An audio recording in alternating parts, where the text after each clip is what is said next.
السلام عليكم ورحمة الله وبركاته. اذكر الله وصلي على سيدنا رسول الله. اللهم صل وسلم وبارك على سيدنا محمد وعلى آله وصحبه أجمعين. آخر فيديو أنا عملته في القناة هنيتي كان عن أحمد رفعت الله يرحمه ووفاته وأسباب وفاته والقصة اللي سمعناها في إبراهيم فايق دي. وفي آخر الفيديو اللي شاف الفيديو هيلاقي إنه أنا قايل إنه لازم تتطهر المنظومة الرياضية كلها بإعلامييها باتحاد الكورة كل الناس القديمة دي. عايزين ناس جديدة، ناس محترمة، ناس تخاف ربني، ناس تعدل. فمن أول القرارات إنه الشركة المتحدة دي اللي ماسكة وأغلب البرامج إنه ألغت تعاقدها مع أحمد شوبير اليوم، مع أحمد شوبير.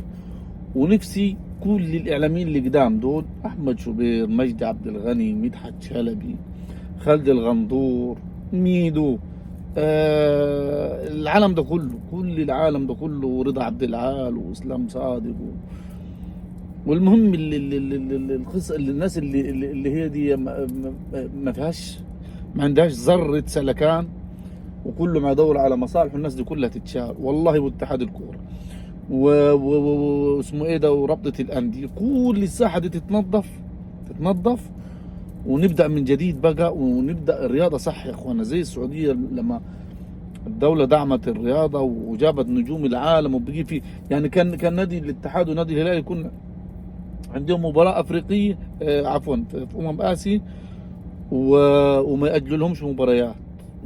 انا ضد التاجيل بتاع المباريات بتاع الاهلي والزمالك دي.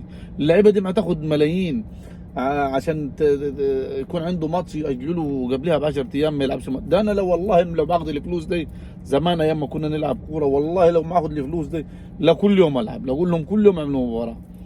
يا عمي ايه لكن الحمد لله احمد شوبير خلاص استريحنا من، مع اني اهلاوي واحمد شوبير هو عامل نفسه زعيم الاهلاوي. لا لا لا لا يا عمي مش تبعني. فالحمد لله باقي ان شاء الله احمد رفعت الله يرحمه.